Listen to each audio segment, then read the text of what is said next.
Subscribe कीजिए हमारे YouTube channel Saxena CP classes को और बेल आइकन को प्रेस कीजिए हमारा लेटेस्ट एजुकेशनल वीडियो सबसे पहले देखने के। नमस्कार, जय हिंद दोस्तों, एक बार फिर से बहुत बहुत स्वागत है आप सभी का आपके अपने YouTube channel Saxena CP classes में। 28 नवंबर 2021 यूपी टेट एग्जाम बाल विकास के प्रश्नों को हम लेकर के आए हैं। यकीन करिए एक भी प्रश्न आप लोगों का जो है बाहर नहीं होगा।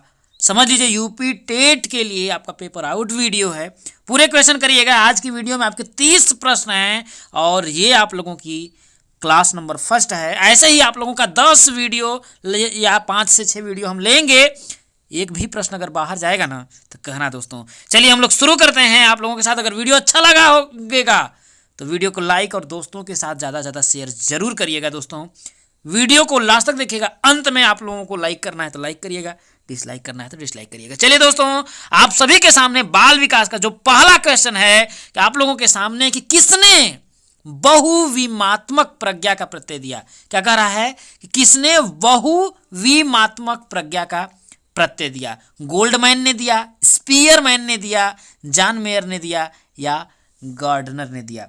तो ध्यान रखिएगा दोस्तों, बहुविमात्मक जो प्रज्ञा है, किसका बहुविमात्मक प्रज्ञा या जिसे बहुबुद्धि का सिद्धांत भी बोलते हैं, इसे गार्डनर ने किसे दिया था दोस्तों? गार्डनर ने 1983 ईस्वी में दिया था। कब दिया था मेरे दोस्तों? गार्डनर ने 1983 ईस्वी में दिया था। और इन्होंने 8 प्रकार की बुद्धि को बताया था। कितने प्रकार की? गार्डनर ने ही 8 प्रकार की बुद्धि को बताया था। जो वैयक्तिक पर बुद्धि था, व्यक्तित्व पर था, स्वबुद्धि था, संगीत बुद्धि था, शरीर गतिकी बुद्धि था, स्थानिक बुद्धि था, तार्किक गणितीय बुद्धि था, भाषाई बुद्धि था और प्राकृतिक बुद्धि था। इसका उन्होंने दिया था दोस्तों। चलिए आगे बढ़ते हैं। अगला क्वेश्चन आप लोगों के सामने है कि डिसलेक्सिया में यह करने में कठिनाई होती है। क्या दोस्तों? डिसलेक्सिया में यह करने में कठिनाई होती है। तो डिसलेक्सिया में क्या होता है, क्या दिक्कत होती है? पढ़ने, वर्तनी पढ़ने में, व्यक्त करने में, खड़े होने में या बोलने में, किस चीज में दोस्तों कठिनाई होती है? तो ध्यान रखिएगा, जो डिसलेक्सिया होता है उसमें रीडिंग और स्पेलिंग, कहने का मतलब पढ़ने और वर्तनी में क्या होती है? कठिनाई होती है। तो क्या हो जाएगा? देखिए, पढ़ने वर्तनी में। तो इसका पहला जो है ए जो ऑप्शन है दोस्तों आप लोगों का सही हो जाएगा। बहुत बढ़िया। चलिए दोस्तों, अगला क्वेश्चन आप लोगों के सामने है। Question number 3, which of the following is not the role of a teacher in inclusive classroom? कि निम्नलिखित में से क्या समावेशी कक्षा में शिक्षक की भूमिका नहीं है? पूछ रहा है कि समावेशी कक्षा में शिक्षक की इसमें से क्या है भूमिका जो होती है, नहीं होती है। क्या बच्चे की आवश्यकता के अनुरूप बैठने की पर्याप्त व्यवस्था करनी चाहिए, या शिक्षक को निःशक्त बच्चों पर ध्यान नहीं देना चाहिए, या शिक्षक को बच्चों को प्रोत्साहित करना चाहिए, या शिक्षक को सीखने में अक्षम को अतिरिक्त समय देना चाहिए? इसमें से आप लोगों का क्या है कि शिक्षक की जो है भूमिका इसमें से क्या नहीं है दोस्तों। तो ध्यान रखिएगा, शिक्षक की जो भूमिका नहीं है वो क्या हो जाएगा आपका? देखिए, शिक्षक को निःशक्त बच्चों पर ध्यान नहीं देना चाहिए। ये क्या है? शिक्षक को निःशक्त बच्चों पर ध्यान नहीं देना चाहिए। ये जो है आप लोगों का दोस्तों राइट आंसर हो जाएगा। तो क्योंकि दोस्तों आप जानते हैं कि देखिए, अगर कोई टीचर है उसकी क्या क्या जिम्मेदारियां होती हैं। जिम्मेदारी ये है कि बच्चों की आवश्यकता के अनुरूप बैठने की पर्याप्त व्यवस्था वो करे। और यहाँ पर देखिए, यहाँ पर बोल रहा है कि निःशक्त बच्चों पर ध्यान नहीं देना चाहिए।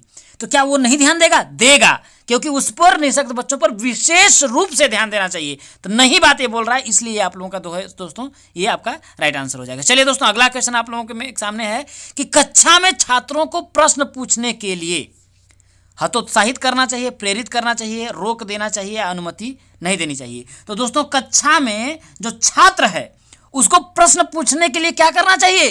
प्रेरित करना चाहिए। क्यों प्रेरित करना चाहिए? कि अगर बच्चे को प्रेरित करेंगे तो वे शिक्षण अधिगम जो होता है उसमें सक्रिय सहभागिता करते हुए अपने अनुभव को क्या कर सकता है? वो प्राप्त कर सकता है।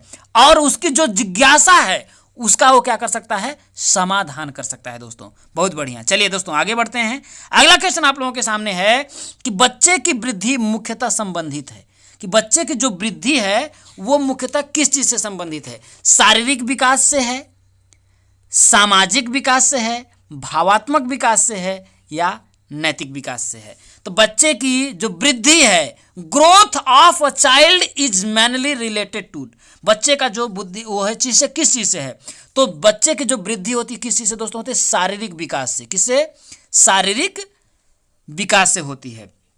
ठीक है दोस्तों, क्यों होता है? क्योंकि जो बच्चे की वृद्धि होती है वो बोल सकते हैं कि शारीरिक विकास से ही संबंधित होती है। क्यों? अगर हम उसको दूसरे शब्दों में बोले तो कोशिकाओं की जो होती है गुणात्मक वृद्धि को ही हम क्या कहते हैं, अभिवृद्धि कहलाती है। तो इस तरीके से आपका हो जाएगा। चलिए दोस्तों आगे बढ़ते हैं। अगला क्वेश्चन आप लोगों का देखिए, मानव विकास प्रारंभ होता है, ह्यूमन डेवलपमेंट स्टार्ट्स फ्रॉम, जो मानव का जो विकास होता है वो क्या गर्भावस्था से प्रारंभ होता है, या पूर्व बाल्यावस्था से होता है, या उत्तर बाल्यावस्था से होता है, या शैशवावस्था से होता है? तो मानव का जो विकास होता है कहाँ से दोस्तों आप लोगों का प्रारंभ होता है? तो दोस्तों मानव का जो विकास होता है वो क्या है, गर्भावस्था से ही हो जाता है दोस्तों। क्यों? क्योंकि आप जानते हैं कि गर्भाधान के साथ ही विकास की जो प्रक्रिया हो जाती है वो प्रारंभ हो जाती है, और वो जन्मजात के उपरांत जैसे शैशवावस्था होती है, बाल्यावस्था होती है, किशोरावस्था होती है, प्रौढ़ावस्था होती है, इसके बाद ये सब चीज़ें क्या होती है, निरंतर आप लोगों की क्या होती है, चलती रहती हैं। तो गर्भावस्था से ही क्या हो जाता है दोस्तों, मानव का विकास जो होता है प्रारंभ हो जाता है। चलिए दोस्तों आगे बढ़ते हैं। अगला क्वेश्चन जो आपका है, द कंडीशंस ऑफ लर्निंग, क्या दोस्तों, द कंडीशंस ऑफ लर्निंग पुस्तक के लेखक हैं। ठीक है, तो the conditions of learning book is written by, जो ये बुक है वो किसने लिखी है, E.L. थॉर्नडाइक ने लिखा है, B.F. स्किनर ने लिखा है, R.M. गेने ने लिखा है, या I.P. लाव या पावलाव ने लिखा है? इसमें से किसने लिखा है दोस्तों? तो दोस्तों ध्यान रखिएगा कि द कंडीशंस ऑफ जो लर्निंग है, क्या द कंडीशंस ऑफ जो लर्निंग है, इस पुस्तक को R.M. गेने ने लिखा था। किसने लिखा था? देखिए R.M. गेने ने लिखा था। और थॉर्नडाइक ने क्या लिखा था दोस्तों, एनिमल इंटेलिजेंस, क्या लिखा था, animal intelligence the psychology of arithmetic, क्या है दोस्तों, इन्होंने पुस्तक लिखी थी। और B.F. जो स्किनर थे, किसने, B.F. स्किनर ने द सिलेक्शन ऑफ बिहेवियर लिखा था। क्या लिखा था? देखिए द सिलेक्शन ऑफ बिहेवियर लिखा था।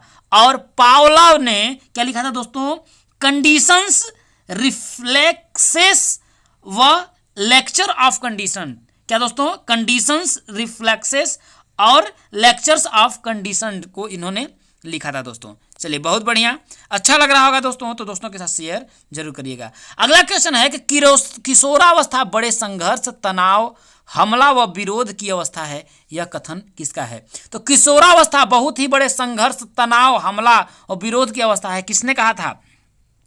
क्या जर्सिल्ड ने कहा था, स्टेनले हॉल ने कहा था, सिम्पसन ने कहा था, या क्रो एंड क्रो ने कहा था? तो किसने कहा था दोस्तों? तो ये जो है स्टेनले हॉल ने बोला था। किसने कहा था दोस्तों? स्टेनले हॉल ने बोला था कि जो किशोरावस्था है वो बहुत ही संघर्ष, तनाव, तूफान व हमला की अवस्था है। और जर्सिल्ड ने क्या बोला था दोस्तों? तो जर्सिल्ड ने बोला था कि किशोरावस्था वह समय है जिसमें विचारशील व्यक्ति बाल्यावस्था से परिपक्वता की ओर संक्रमण करता है, जर्सिल्ड ने बोला था। और ब्लेयर जोन्स एंड सिम्पसन, जो आपके सिम्पसन थे, जिनका पूरा नाम है ब्लेयर जोन्स एवं सिम्पसन, के विचारानुसार, इनके विचारानुसार क्या था दोस्तों कि किशोरावस्था क्या होती है, प्रत्येक व्यक्ति के जीवन में वह काल है। सिम्पसन ने कहा था कि किशोरावस्था प्रत्येक व्यक्ति के जीवन में वह काल है जो बाल्यावस्था के अंत में प्रारंभ होता है। मतलब कि बाल्यावस्था का जो अंत होता है उसी समय क्या होता है, ये प्रारंभ होता है, और प्रौढ़ावस्था के आरंभ में समाप्त हो जाता है, और प्रौढ़ावस्था की जब शुरुआत होती है वो समाप्त हो जाता है। और क्रो ने कहा था दोस्तों कि किशोर ही वर्तमान की शक्ति और भावी आशा को प्रस्तुत करता है। क्रो ने क्या कहा था कि किशोर ही वर्तमान की शक्ति और भावी आशा को प्रस्तुत करता है। चलिए दोस्तों आगे बढ़ते हैं अगले क्वेश्चन की ओर। अगला क्वेश्चन आप लोगों का दोस्तों कि सूक्ष्म शिक्षण के भारतीय प्रतिमान में कुल कितना समय लगता है? क्या दोस्तों? सूक्ष्म शिक्षण के भारतीय प्रतिमान में कुल कितना समय लगता है दोस्तों? तो देखिए लगभग दोस्तों, देखिए आपका क्या हो जाता है, देखिए सूक्ष्म शिक्षण के भारतीय प्रतिमान में लगभग आप लोगों का दोस्तों 36 मिनट का समय लगता है। कितना दोस्तों, जो होता है 36 मिनट का समय लगता है दोस्तों। तो इसका हो जाएगा ऑप्शन नंबर जो है आप लोगों दोस्तों का ए हो जाएगा। तो दोस्तों इसका जो विभाजन है उसको अगर हम करें, देखिए तो जो पाठ योजना होता है उसमें 6 मिनट लगता है, शिक्षण में 6 मिनट लगता है, प्रतिपुष्टि या पोषण जो होता है उसमें भी 6 मिनट, पुनः पाठ योजना निर्माण में 6 मिनट, पुनः शिक्षण में 6 मिनट और पुनः प्रतिपुष्टि में भी 6 मिनट। तो टोटल को अगर हम जोड़ें तो आपका 36 मिनट लगता है दोस्तों। चलिए आगे बढ़ते हैं, बहुत बढ़िया। अगला क्वेश्चन है दोस्तों कि सीखने का पठार, क्या दोस्तों, सीखने का पठार सीखने की प्रक्रिया के मुख्य अभिलक्षण हैं। सीखने का जो पठार है सीखने की प्रक्रिया के मुख्य अभिलक्षण हैं जो उस स्थिति को प्रकट करते हैं जिनमें सीखने की प्रक्रिया में कोई उन्नति नहीं होती है। यह कथन किसका है? क्या दोस्तों, सीखने का पठार सीखने की प्रक्रिया के मुख्य अभिलक्षण हैं जो उस स्थिति को प्रकट करते हैं जिनमें सीखने की प्रक्रिया में कोई उन्नति नहीं होती। यह कथन किसका है? गेट्स व अन्य का है, हॉलिंगवर्थ का है, रॉस का है या स्किनर का है दोस्तों। तो ध्यान रखिएगा कि सीखने का जो पठार है यह जो परिभाषा आप लोगों का दोस्तों रॉस ने दिया था। किसने दिया था आपका दोस्तों? रॉस ने दिया था। तो ऑप्शन नंबर जो है आप लोगों का सी हो जाएगा। उन्होंने कहा था सीखने का जो पठार है सीखने की प्रक्रिया के मुख्य अभिलक्षण है जो उस स्थिति को प्रकट करते हैं जिसमें सीखने की प्रक्रिया में कोई उन्नति नहीं होती है। जबकि जो गेट्स और वन्य थे, किसे? गेट्स व अन्य थे, इन्होंने कहा था कि सीखने के वक्र अभ्यास द्वारा सीखने की मात्रा, गति और उन्नति की सीमा का ग्राफ पर प्रदर्शित इसको करते हैं दोस्तों। चलिए आगे बढ़ते हैं। अगला क्वेश्चन आप लोगों के सामने है कि यदि शिक्षक कक्षा में एक छात्र को समस्यात्मक बालक के रूप में पाता है तो उसे, क्या दोस्तों, यदि जो शिक्षक है कक्षा में एक छात्र को समस्यात्मक बालक के रूप में पाता है तो उसे बच्चे को दंड देना चाहिए, बच्चे को नजरअंदाज कर देना चाहिए या बच्चे को परामर्श देना चाहिए या तत्काल घर वापस भेज देना चाहिए। तो इसमें दोस्तों नॉर्मल बात है कि बच्चे को उसे अगर समस्यात्मक के रूप में पाया रहा है तो बच्चे को क्या करना चाहिए दोस्तों? परामर्श देना चाहिए। क्या हो जाएगा आपका? परामर्श देना चाहिए। और बोल सकते हैं कि बच्चे को अच्छे कार्य के लिए प्रोत्साहन देना चाहिए और उसको बीच में जो दोस्तों पुरस्कार भी देना चाहिए। मधुर और मतलब कि बोल सकते हैं मधुरता और सहयोगात्मकता का व्यवहार करना चाहिए जिससे कि उसकी जो समस्याएं हैं उसको क्या करे, वो निदान कर सके दोस्तों। अगला क्वेश्चन आप लोगों के सामने है, देखिए कि पाठ्य सहगामी क्रियाएं मुख्यतः संबंधित हैं। क्या दोस्तों? पाठ्य सहगामी क्रियाएं मुख्यतः संबंधित है शैक्षिक संसाधनों के विकास से, शैक्षिक संस्थानों के विकास से, छात्रों के सर्वांगीण विकास से, छात्रों के वृत्तिक विकास से या छात्रों के मानसिक विकास से। जो शैक्षिक जो है आप लोगों का पाठ्य सहगामी क्रियाएं हैं मुख्यतः संबंधित है। तो पाठ्य सहगामी क्रियाएं दोस्तों किस चीज से संबंधित है? तो दोस्तों पाठ्य सहगामी जो क्रियाएं हैं किससे? छात्रों के सर्वांगीण विकास से। बच्चों का क्या हो? संपूर्ण रूप से सर्वांगीण विकास हो। तो क्या हो जाएगा दोस्तों? आप लोगों का ऑप्शन नंबर जो है आप लोगों का बी हो जाएगा। क्या होता है दोस्तों? जैसे कि इसमें अगर बोल सकते हैं, देखिए तो वो क्या होता है मतलब कि छात्रों का सर्वांगीण विकास करेंगे। जैसे कि बोल सकते हैं कि पाठ्य सहगामी क्रियाओं में खेल आ जाएगा, नाटक आ जाएगा, निबंध प्रतियोगिता होती है, शैक्षिक भ्रमण होता है, अंताक्षरी होती है। यही सब चीज़ें क्या होती हैं इसमें कराई जाती हैं दोस्तों। चलिए आगे बढ़ते हैं। चलिए दोस्तों अगला जो क्वेश्चन आप लोगों का देखिए पूछा है कि निम्न से अधिगम सिद्धांत का प्रतिपादन नहीं किया था दोस्तों। अधिगम सिद्धांत का जो प्रतिपादन है नहीं किया था। तो ध्यान रखिएगा दोस्तों, वी.एस. ब्लूम, क्या दोस्तों? ब्लूम ने क्या दोस्तों कि आप लोगों का अधिगम सिद्धांत का प्रतिपादन नहीं किया था। इन्होंने क्या किया था? देखिए कि बी.एस. ब्लूम और उनके जो साथी थे 1956 में, कब दोस्तों? 1956 में शिक्षण अधिगम के उद्देश्यों का वर्गीकरण प्रस्तुत किया था। और जबकि कोहलर ने मैक्स वर्थिमर और कुट बोल सकते हैं कोफ्का तथा कुट लेविन ने मिलकर के दोस्तों अंतर्दृष्टि अधिगम सिद्धांत का प्रतिपादन किया था। कोहलर ने और मैक्स वर्थिमर और कुट कोफ्का तथा कुट लेविन ने मिलकर के अंतर्दृष्टि अधिगम सिद्धांत का प्रतिपादन किया था। और जो आप लोगों के स्किनर थे, स्किनर ने क्या किया था दोस्तों? क्रिया प्रसूत अनुबंधन का सिद्धांत को प्रतिपादित किया था, क्रिया प्रसूत अनुबंधन का सिद्धांत। और थार्नडाइक ने क्या किया था दोस्तों, संबंधवाद सिद्धांत को प्रतिपादित किया था दोस्तों। ठीक है, चलिए आगे बढ़ते हैं। अगला क्वेश्चन आप लोगों के सामने है, देखिए कि शिक्षा में अवरोधन का तात्पर्य है क्या दोस्तों, शिक्षा में अवरोधन का क्या तात्पर्य है। बालक का विद्यालय में प्रवेश न लेना, बालक का विद्यालय न आना, या बालक द्वारा विद्यालय छोड़ देना, या किसी बालक का 1 वर्ष से अधिक समय तक एक ही कक्षा में रहना। तो इसमें अवरोधन क्या है दोस्तों, तो यहाँ आप देख सकते हैं दोस्तों कि यहाँ देखिए क्या है, देखिए यहाँ पूछ रहा है, देखिए अवरोधन, अवरोधन का मतलब होता है बाधा। ठीक है, नहीं जैसे बाधा उत्पन्न करने का मतलब, जैसे मैं कोई एक ही चीज का बना रहा हूं लेकिन वो ठीक से बन नहीं पा रही है। ठीक है, बार बार कुछ न कुछ एक ही काम, जैसे मैं कर रहा हूं भाई कि यूपीटेट का आप एग्जाम दे रहे हैं, समझिए 5-6 बार एग्जाम दे रहे हैं, फिर भी आप बार बार फेल हो जा रहे हैं, कहीं ना कहीं आप लोगों को दिक्कत हो रही है, अवरोध हो रहा है। तो इसका क्या होगा दोस्तों, तो किसी बालक का 1 वर्ष से अधिक समय तक एक ही कक्षा में रहना दोस्तों, क्या है, एक ही कक्षा में रहना। तो दोस्तों क्या हो जाएगा, अवरोधन का आशय है क्या है दोस्तों, असफल रहना। अवरोधन की बात अगर हम बात करें तो बोल सकते हैं देखिए कि असफलता से है दोस्तों।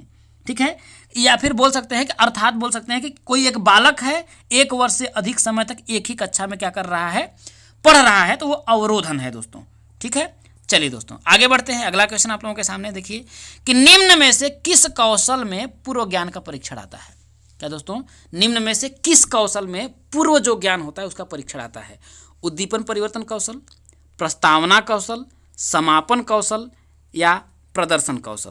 तो इसमें से किस में जो दोस्तों आप लोगों का जो है पूर्व ज्ञान का परीक्षण आता है दोस्तों, तो क्या हो जाएगा दोस्तों, आपका उद्दीपन परिवर्तन कौशल होगा, प्रस्तावना कौशल होगा, या क्या होगा दोस्तों। तो आपको क्या होगा, देखिए पूर्व ज्ञान की बात कर रहा है, तो पूर्व ज्ञान जैसे बात आपका करे क्या आ जाएगा, देखिए प्रस्तावना।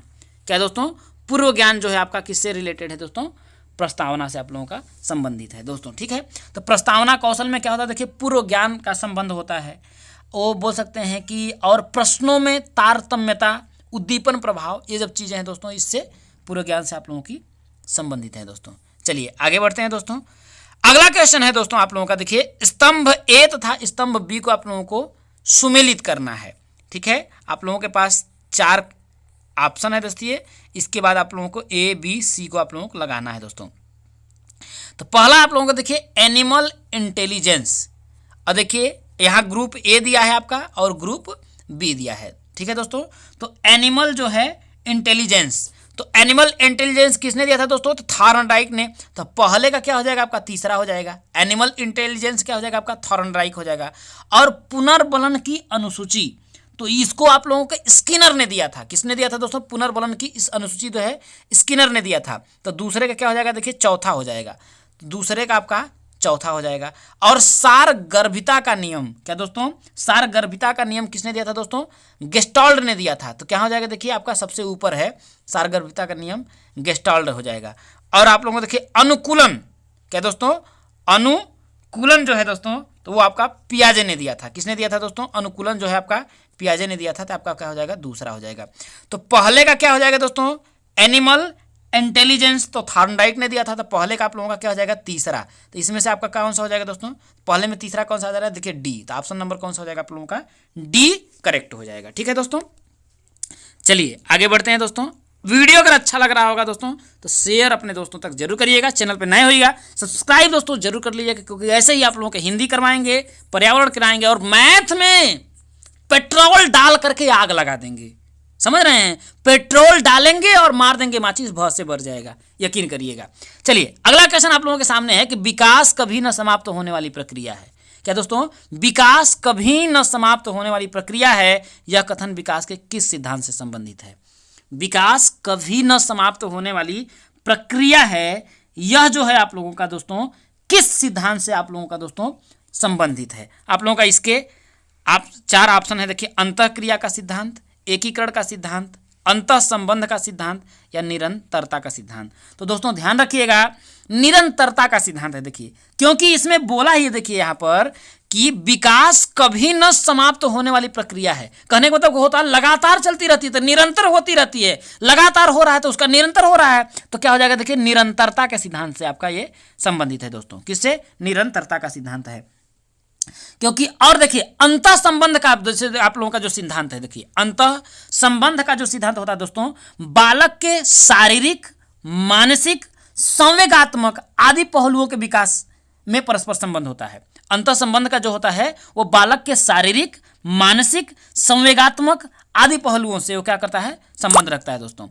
और आप लोगों का जो एकीकरण का सिद्धांत होता है दोस्तों, क्या होता है दोस्तों, जो आप लोगों का एकीकरण का जो आप लोगों का सिद्धांत होता है वो क्या होता है दोस्तों, ये क्या होता है कि विकास में पूर्ण से अंगों की ओर, क्या होता है दोस्तों, विकास में पूर्ण से अंगों की ओर एवं अंगों से पूर्ण की ओर गति निहित रहती है और विभिन्न अंगों के एकीकरण की गतियों की सरलता में क्या होता है, उसको संभव बनाता है। और अंतःक्रिया का सिद्धांत क्या होता है दोस्तों, बालक का विकास न केवल वंशानुक्रम के कारण और न केवल वातावरण के कारण वरन दोनों ही अंतःक्रिया के कारण होता है। अंतःक्रिया क्या होती है कि जो आप लोगों का जो बालक का जो विकास होता है वह वंशानुक्रम के कारण ही नहीं और न ही वातावरण के कारण होता है, बल्कि ये दोनों अंतःक्रिया के कारण होता है दोस्तों। ठीक है, चलिए दोस्तों अगला जो क्वेश्चन है आप लोगों का, देखिए कह रहा है कि संविधान के किस संशोधन से शिक्षा एक मौलिक अधिकार बन गई है। क्या दोस्तों, संविधान के किस संशोधन से जो शिक्षा है वो आप लोगों का एक मौलिक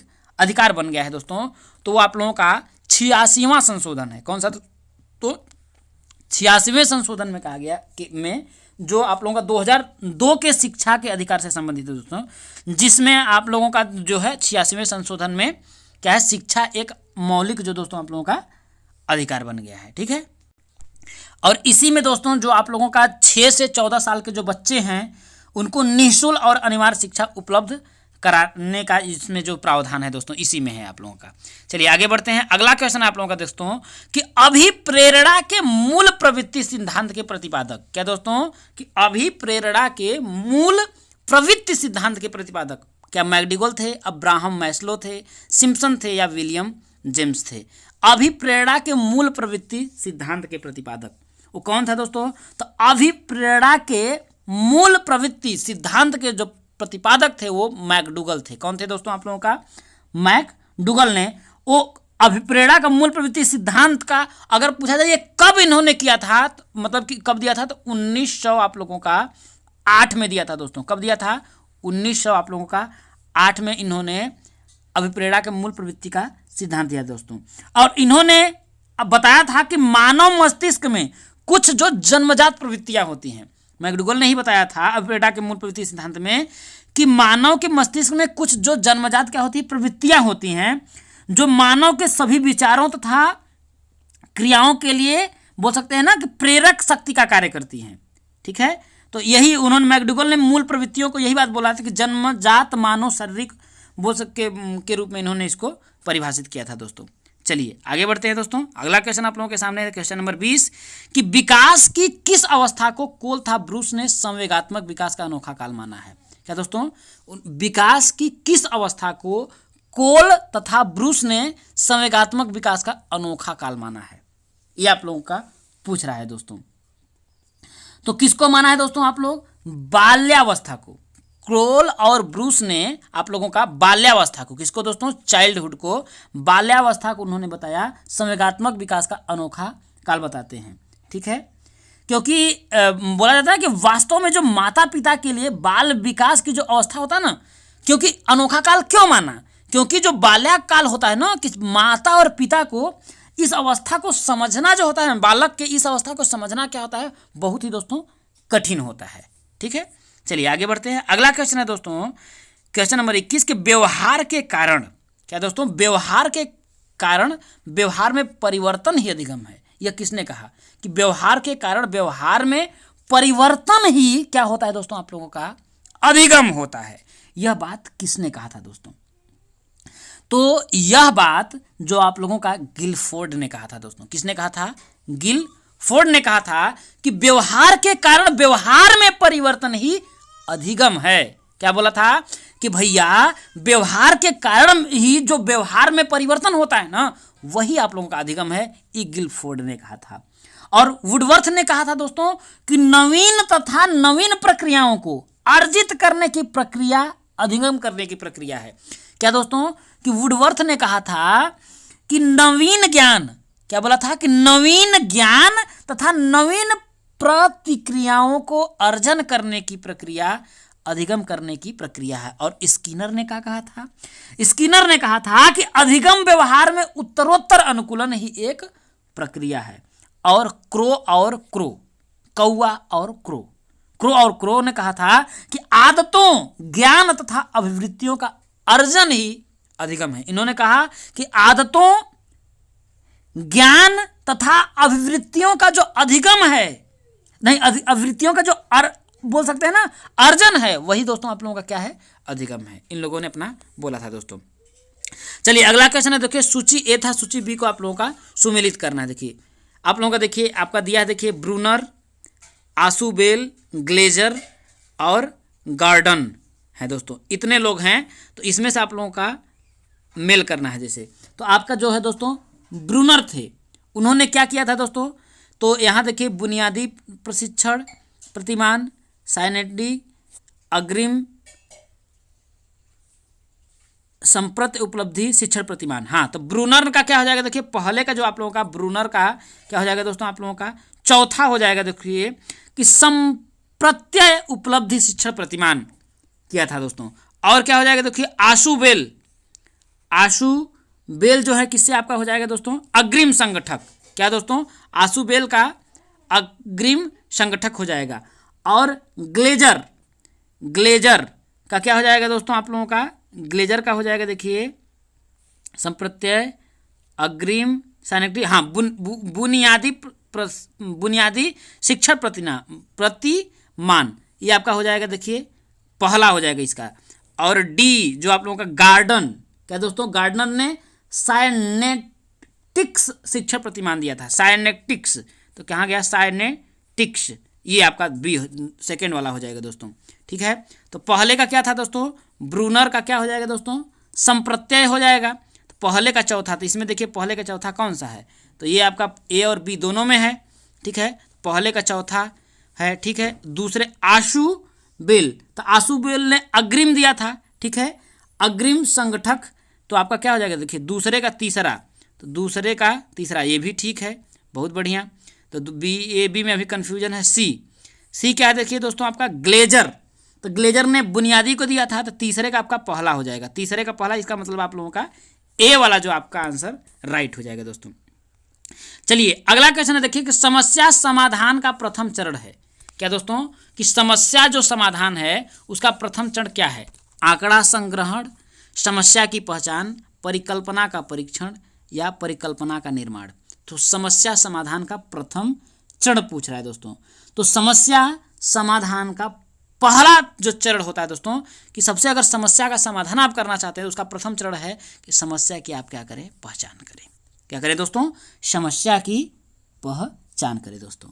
ठीक है, तो ये आप लोगों का राइट आंसर हो जाएगा। चलिए आगे बढ़ते हैं। अगला क्वेश्चन आप लोगों के सामने दोस्तों, कि बालकों का अधिगम सर्वाधिक प्रभावशाली होगा जब, कह रहा है कि बालकों का जो अधिगम है सर्वाधिक प्रभावशाली होगा जब पढ़ने लिखने एवं गणितीय कुशलताओं पर ही बल होगा, या बालकों का संज्ञानात्मक, भावात्मक तथा मनोचालक पक्षों का विकास होगा, या शिक्षण व्यवस्था एकाधिकारवादी होगी, या शिक्षक अधिगम प्रक्रिया में आगे होकर बालकों को निष्क्रिय रखेगा।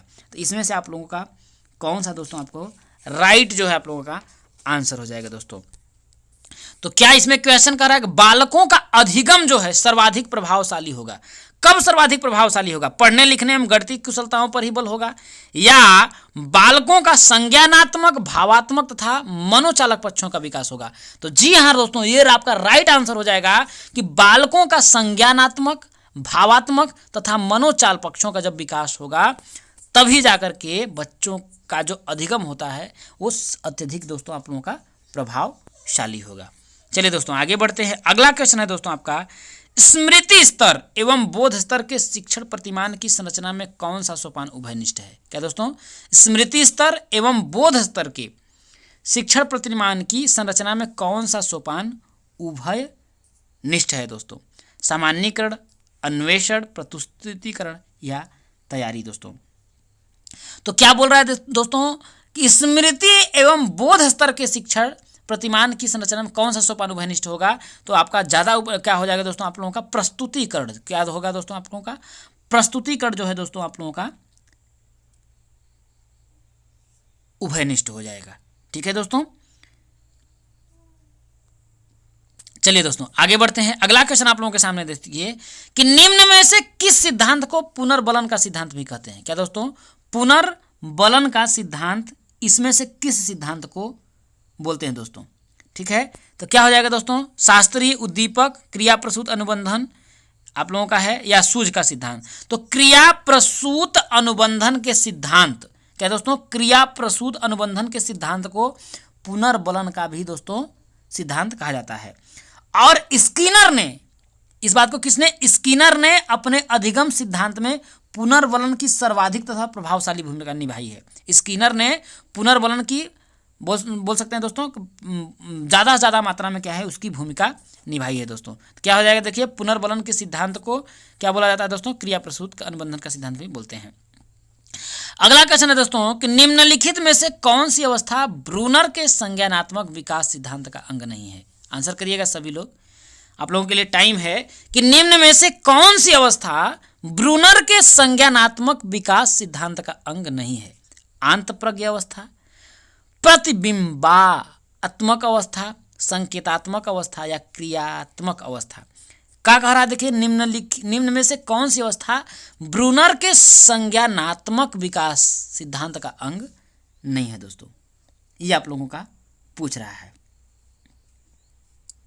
तो क्या हो जाएगा दोस्तों इसका राइट जो आंसर है, बहुत ही बढ़िया, क्या हो जाएगा दोस्तों, ए हो जाएगा आंत प्रज्ञ अवस्था। क्या दोस्तों, आंत प्रज्ञ अवस्था। और आंत प्रज्ञ जो अवस्था तो दोस्तों जीन पियाजे द्वारा बताए गए संज्ञानात्मक विकास के पूर्व जो होती है संक्रियात्मक अवस्था की दूसरी उप अवस्था है दोस्तों, जो ये जो होती है जो 4 से 7 वर्ष तक होती है। कहाँ तक दोस्तों, जो आप लोगों की 4 से लेकर के 7 वर्ष तक की होती है। इसको किसने बताया था, जीन पियाजे ने बताया था दोस्तों। तो चलिए दोस्तों अगला क्वेश्चन आप लोगों के सामने देखिए, मॉरिसस ने बोध स्तर, क्या दोस्तों, मॉरिसस ने बोध स्तर के शिक्षण प्रतिमान में 5 पदों का वर्णन किया है। वे हैं दोस्तों, क्या कह रहा है कि मॉरिसन, क्या दोस्तों, मॉरिसन ने बोध स्तर के शिक्षण प्रतिमान में 5 पदों का वर्णन किया है। वे हैं प्रस्तुतिकरण, खोज, संगठन व्यवस्था, आत्मीकरण, वाचन, अभिव्यक्तिकरण। इसका दोस्तों आप लोगों को सही क्रम आप लोगों को बताना है कि सबसे पहले आप लोगों का दोस्तों क्या आया। ठीक है, तो पहला उन्होंने क्या दिया दोस्तों, पहला आपका खोज अन्वेषण को किया था, तो पहला आप लोगों का क्या हो जाएगा, ये दूसरा वाला हो जाएगा, ये आप लोगों का देखिए सेकंड हो जाएगा। इसके बाद खोज के बाद उन्होंने कि दोस्तों प्रस्तुतिकरण को किया था, तो प्रस्तुतिकरण मतलब कि पहला हो जाएगा। इसके बाद आप लोगों का दोस्तों आत्मीकरण था, परिपाक बोला था, तो आत्मीकरण आप लोगों का हो जाएगा देखिए तीसरा वाला आपका हो जाएगा, तो आपका चौथा हो जाएगा। ठीक है, चौथा। चौथे के बाद दोस्तों आप लोगों का संगठन व्यवस्था, तो आप लोगों का हो जाएगा तीसरा। इसके बाद आपका बचता है लास्ट वाचन अभिव्यक्तिकरण। तो दोस्तों दूसरा, पहला, चौथा, तीसरा, तो दूसरा, पहला, चौथा, तीसरा, तो आपका क्या हो जाएगा दोस्तों, ऑप्शन नंबर जो है आप लोगों का बी हो जाएगा। क्या दोस्तों, बी जो आप लोगों का करेक्ट आंसर हो जाएगा। चलिए दोस्तों अगला क्वेश्चन है दोस्तों कि निम्न में से कौन सा संज्ञानात्मक क्षेत्र से संबंधित नहीं है। क्या दोस्तों, निम्न में से कौन सा संज्ञानात्मक क्षेत्र से संबंधित नहीं है। अनुमूल्यन, अनुप्रयोग, बोध, ज्ञान। इसमें से क्या कह रहा है कि संज्ञानात्मक क्षेत्र से जो आप लोगों का संबंधित नहीं है दोस्तों। तो अनुमूल्यन जो आप लोगों का जो है दोस्तों, अनुमूल्यन जो है आप लोगों का संज्ञानात्मक जो क्षेत्र है दोस्तों उससे संबंधित नहीं है। ठीक है दोस्तों, क्योंकि दोस्तों जो आपके ब्लूम थे, बीएस जो आप लोगों के ब्लूम थे और उनके सहयोगियों ने की एक पुस्तक थी दोस्तों टेक्सोनॉमी ऑफ एजुकेशन करके थी, और उन्होंने दोस्तों 1956 में लिखा था, और उन्होंने संज्ञात्मक क्षेत्र के मतलब उद्देश्य के बारे में बताया था। उन्होंने उसको 6 वर्गों में विभाजित किया था, जिसमें आप लोगों का ज्ञान था, बोध था, अनुप्रयोग था, विश्लेषण था, संश्लेषण था और मूल्यांकन था। लेकिन उसमें आप लोगों का अनुमूल्यन आप लोगों का दोस्तों नहीं है। ठीक है दोस्तों, चलिए आगे बढ़ते हैं। और आज का दोस्तों आप लोगों का लास्ट क्वेश्चन है कि निम्न में से कौन सा अधिगम का वक्र नहीं है। क्या दोस्तों, कह रहा है कि इसमें से जो है अधिगम का जो है आप लोगों का वक्र नहीं है। नदोत्तर, नतोदर, मिश्रित, लंबवत या उत्तर। इसमें से जो दोस्तों जो है आप लोगों का अधिगम का जो वक्र है दोस्तों नहीं है। तो इसका जो आप लोगों का दोस्तों राइट जो आंसर आप लोगों का हो जाएगा दोस्तों लंबवत। क्या दोस्तों, इसका जो राइट आप लोगों का जो आंसर हो जाएगा, देखिए लंबवत जो है आप लोगों का दोस्तों अधिगम का वक्र नहीं हो सकता है दोस्तों, ध्यान रखिएगा। तो इसमें से जो आप लोगों का राइट जो आंसर वक्र जो है आपको लंबवत नहीं होगा दोस्तों। तो इस तरीके से मैंने 30 क्वेश्चनों का आप लोगों को कराया है दोस्तों। ये सभी प्रश्न आप लोगों के लिए बहुत ही ज़्यादा इंपॉर्टेंट हैं, लर्न करके बढ़िया से करके जाइएगा दोस्तों, यकीन करिएगा।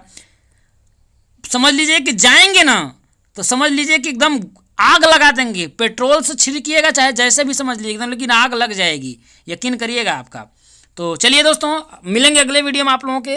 अब हिंदी के प्रश्नों को लेकर के 30 प्रश्न लेकर के आएंगे। हर दिन आप लोगों का एक एक समझ लीजिए कि 30-30 प्रश्नों का सेट चालू करवाएंगे, चाहे वो मैथ हो, चाहे वो पर्यावरण हो, चाहे वो हिंदी हो, सभी लोग करवाएंगे दोस्तों। तो उम्मीद है आप लोगों को वीडियो पसंद आई होगी। चैनल पर नए होगी सब्सक्राइब करके शेयर जरूर कर दीजिएगा दोस्तों। आग लगा देनी है आप लोगों को यूपी टेट का जो एग्ज़ाम है दोस्तों। तो चलिए आज के लिए इतना ही, मिलेंगे अगले वीडियो में, तब तक के लिए दोस्तों जय हिंद।